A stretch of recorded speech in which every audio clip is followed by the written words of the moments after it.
Auzubillahiminash-shaytanir-rajim. Bismillahir-rahmanir-rahim. Dear students, Assalamu alaikum wa rahmatullahi wa barakatuhu.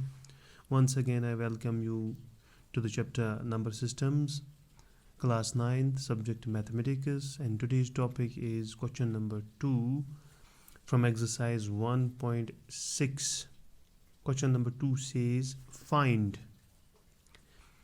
जिस तरीके से question number 1 था, find, हमें सॉल्व करना था, हमें इसका रिज़ल्ट निकालना था, तो इसी तरीके से ये जो 4 पार्ट्स हैं हमारे पास, इनको भी हमें उसी तरीके से सॉल्व करना है। तो पहला पार्ट जो है that is 9 raised to power 3/2। ये एक्सपोनेंशियल फॉर्म में है, हम इसको एक्सपोनेंशियल फॉर्म में ही सॉल्व करेंगे। हम इसको दूसरे फॉर्म यानी रेडिकल फॉर्म या रूट फॉर्म में भी इसको कन्वर्ट करके सॉल्व कर सकते हैं, मगर पिछला क्वेश्चन जो क्वेश्चन नंबर 1 है उसमें भी हमने एक्सपोनेंशियल फॉर्म में ही इसको सॉल्व किया था। तो चलिए इसको भी हम एक्सपोनेंशियल फॉर्म में ही सॉल्व करते हैं।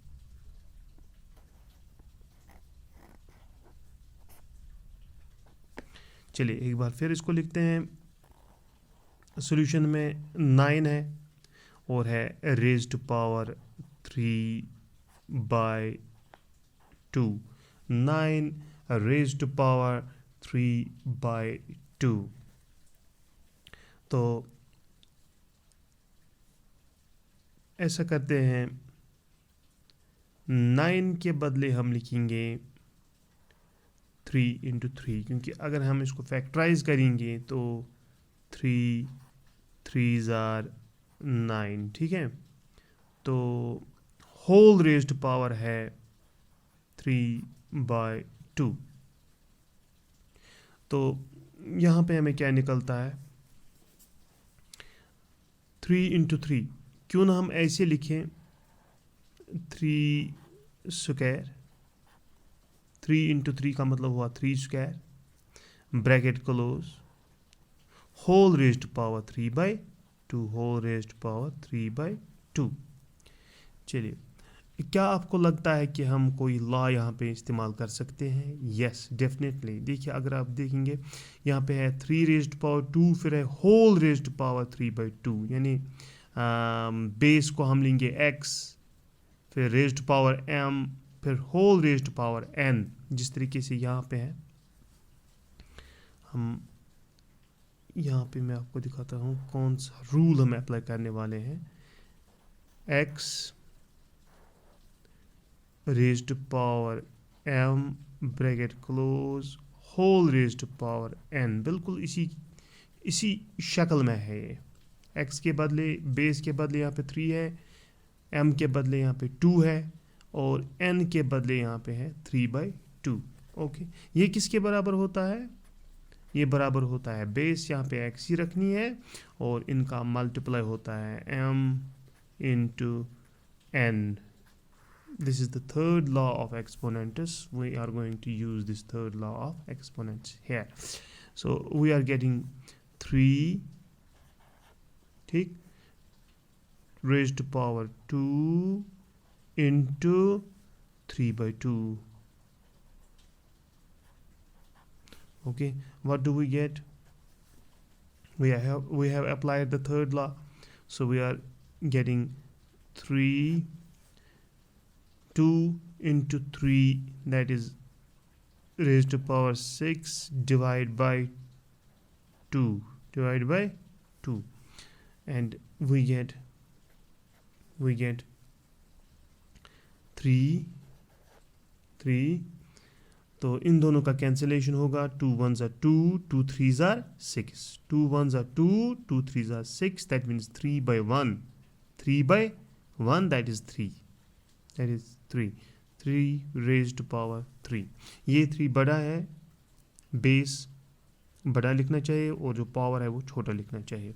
तो 3 यहाँ पे बेस मैंने वापस लिखा, फिर इनका कैंसिलेशन हो गया, 2 1s are 2, 2 3s are 6, that means 3/1, that is 3, means हमें निकला 3 raised to power 3। तो 3 raised to power 3 को हम सॉल्व करेंगे 3 × 3 × 3, यानी 3 को हम 3 बार लिखेंगे और उनका मल्टीप्लाई करेंगे। 3 3 ज़ार हो गया 9 और 9 3 ज़ार हो गया 27। 3 3 ज़ार 9 फिर इंटू फिर से 3 करना है, 9 3 ज़ार 27 इसका रिजल्ट निकल रहा है। Okay, so we have used the third law of exponents here, just as we used this third law of exponents in question number 1, and similarly we are applying this third law of exponents in question number 2 as well. तो यहाँ पर भी हम third law करेंगे इस्तेमाल, यहाँ पर भी हम थर्ड लॉ इस्तेमाल करेंगे और यहाँ पर भी हम थर्ड लॉ इस्तेमाल करेंगे, मगर थर्ड लॉ के साथ साथ यहाँ पे सेवन्थ लॉ ऑफ एक्सपोनेंट्स भी अप्लाई होगा, क्योंकि यहाँ पे माइनस बी है तो उसमें सेवन्थ लॉ इस्तेमाल होता है जब नेगेटिव पावर होता है। तो देखते हैं कहाँ पे कौन सा रूल अप्लाई होगा। तो सेकंड पार्ट अब हम करते हैं। Second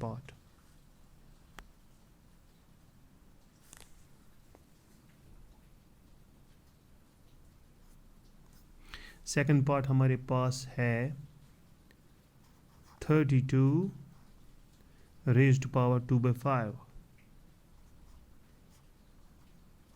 32 raised to power 2/5। इसको वापस लिखते हैं। 32 ये बेस है, 32 is the base and the exponent or power is 2/5। 2/5 देखते हैं इसका क्या होता है। 32 का हम फैक्टराइजेशन निकालते हैं जिस तरीके से हमने पिछली बार भी 32 के फैक्टर्स निकाले थे। फैक्टराइजेशन इसकी निकालनी है। 32 तो ये इवन है, 2 1 ज़ार 2, 3 में से 2 निकालेंगे तो 1 बचा, 1 2 के पास जाएगा, ऐड नहीं होगा बल्कि नज़दीक आएंगे तो 12 बन जाएगा।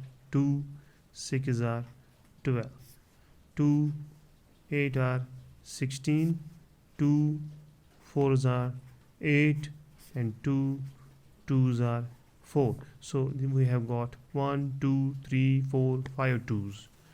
So we will write 2 into 2 into 2 into 2 into 2 whole raised to power 2/5, whole raised to power 2/5. Okay, इसको आगे देखते हैं क्या निकलता है। 2 कितनी दफ़ा है? 5 दफ़ा है, तो क्यों ना हम लिखें 2 raised to power 5 bracket close whole raised power 2/5। ठीक, तो यहाँ अगर आपको दिखाई दे रहा हो, ये है, ये समझ लीजिए आप x है, फिर ये m है और ये फिर n है। That means x raised power m whole raised power n, और वो होता है थर्ड लॉ। और थर्ड लॉ में हमने पिछली पार्ट में भी थर्ड लॉ देखा था कि x raised power m whole raised power n is equal to x raised power m into n। बिल्कुल हमने ये देखा था, थर्ड लॉ हम अप्लाई कर रहे हैं, तो इसी तरीके से हम यहाँ पर भी इसको अप्लाई करेंगे। तो एक तो हमें 2 लिखना होगा, ये बेस है, और फिर 5, फिर इंटू 2/5। देखते हैं क्या निकलता है। 2 हम वापस लिखेंगे, ये बेस है, फिर 5 2 ज़ार 10 हो गया, फिर नीचे डिनोमिनेटर में 5 रहेगा। आगे बढ़ते हैं, 2 को हम वापस लिखते हैं और 10 और 5 में कैंसिलेशन होगा। 5 1 ज़ा 5, 5 2 ज़ा 10, 5 1 ज़ा 5, 5 2 ज़ा 10, तो 2/1 यहाँ पे निकलता है, और 2/1 का मतलब हुआ 2, तो यहाँ पे पावर हमें लगाना है 2। बेस 2 वापस हमने लिखी। फिर जब इस एक्सपोनेंट, ये जो एक्सपोनेंट पार्ट है, इसको जब हमने कैंसिलेशन किया, 5 1 ज़ा 5, 5 2 ज़ा 10, वहाँ पे 2 by 1 निकला, that means 2। So 2 raised power 2 means 2 into 2, and 2 is 4. 2 2 are 4. The answer is 4. This was our second part. Now we will solve the third part.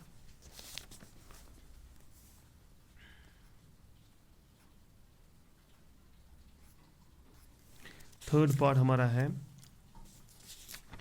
Third part देखते हैं। थर्ड पार्ट हमारा है 16 raised power 3 by 4। 16 raised power 3 by 4। चलिए इसको solve करते हैं। वापस लिखेंगे 16 raised power 3 by 4। चलिए जी, ये जो 16 है इसकी हम फैक्टराइजेशन निकालेंगे। 2 से इसको करेंगे, 2 8 ज़ा 16, फिर 2 4 ज़ा 8, और फिर 2 2 ज़ा 4, तो 1 2 3 4 2। तो ब्रैकेट डालेंगे पहले, 2 into 2 into 2 into 2, bracket close, raised power 3 by 4। तो इसको सॉल्व करेंगे, ब्रैकेट ऐसे ही रखेंगे। 2 हमने 4 दफ़ा लिखा है, तो हम लिखेंगे 2 raised power 4 whole raised power 3 by 4। 3 by 4। तो यहाँ पे हम फिर से थर्ड लॉ अप्लाई करेंगे। थर्ड लॉ अप्लाई करेंगे जो कि है, अगर आपको याद होगा थर्ड लॉ क्या है, वो है x raised power m whole raised power n is equal to x raised power m into n, जो हम पिछले पार्ट्स में भी अप्लाई कर रहे हैं, तो वही यहाँ पे थर्ड लॉ अप्लाई होगा। तो हम 2 वापस लिखेंगे जो बेस है, फिर हम रेज टू पावर 4 लिखेंगे, उसको इंटू करेंगे जो ये whole raise to power 3 by 4 है। चलिए जी देखते हैं क्या निकलता है। 2 हम वापस लिखेंगे, फिर 4 का 3 के साथ मल्टीप्लाई होगा, 4 3 ज़ा 12 डिवाइड बाई 4, क्या निकलेगा 2। हम वापस लिखेंगे, इनका कैंसिलेशन होगा, जो एक्सपोनेंट है उसमें आपस में इनका कैंसिलेशन होगा, 4 1 ज़ा 4, 4 3 ज़ा 12, 4 1 ज़ा 4, 4 3 ज़ा 12, 3 by 1, 3 by 1 मीनस 3। इसका मतलब हुआ 2 को हमें 3 बार लिखना है, 1 2 3, फिर इनका मल्टीप्लाई करके 2 2 ज़ा 4, 2 ज़ा 8 हमें आंसर निकलता है। ठीक है, तो ये तो था तीसरा पार्ट। अब हम चौथा पार्ट सॉल्व करते हैं, देखते हैं चौथा पार्ट क्या है। What's our fourth part? Fourth part is 125 raised to power minus 1 by 3। 125 raised to power minus 1 by 3, 125 raised to power minus 1 by 3। ये हमारा तीसरा पार्ट है, इसको सॉल्व करते हैं। चौथा पार्ट है, इसको सॉल्व करेंगे। तो 125 हम वापस लिखेंगे, 125 raised to power minus 1 by 3। तो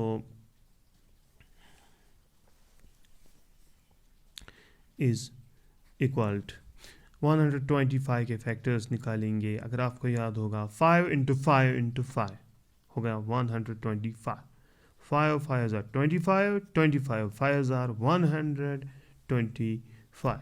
तो हम यहाँ पे ब्रैकेट डाल के 5 इंटू 5 इंटू 5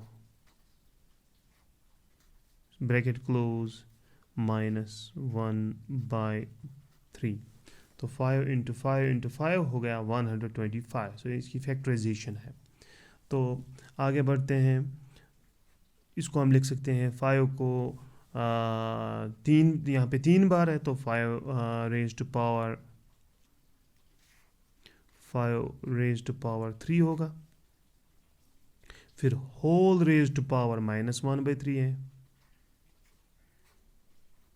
ठीक है, तो फिर से यहाँ पे थर्ड लॉ अप्लाई होगा।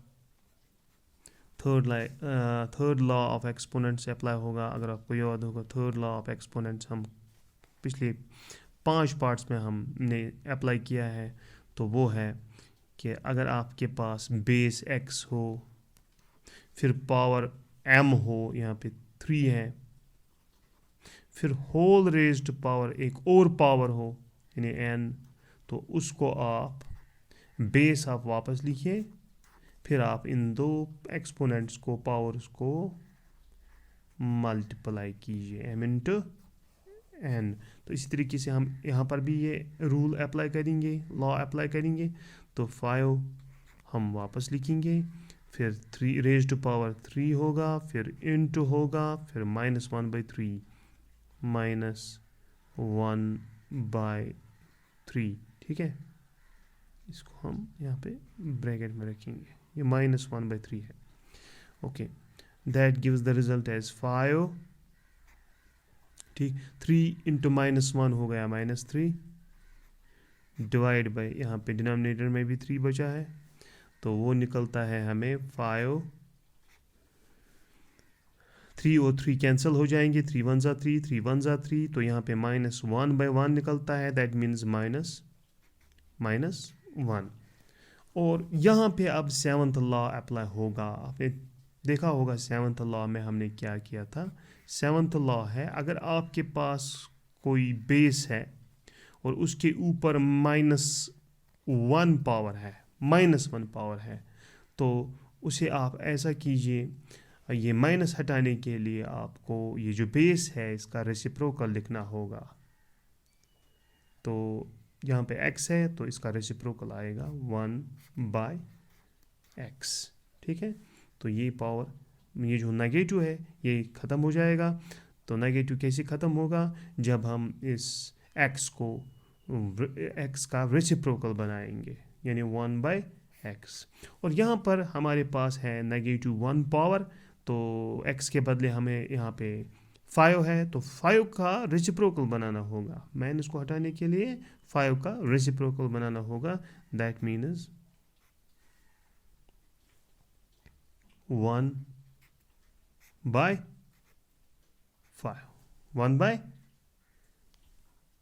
1/5, तो ये इसका आंसर है। हमने यहाँ पे 7th रूल अप्लाई किया, that if we have a base number, then we have power as negative. To remove the negative power, we have to make the reciprocal. We have to write the reciprocal of this base. If we have 5, we have to write 1/5. If we have 6, then we have to write 1/6, and so on. Hence, we have solved question number 2. It had 4 parts. All 4 parts have been solved. I request you to complete your notebooks immediately. Okay, thank you very much.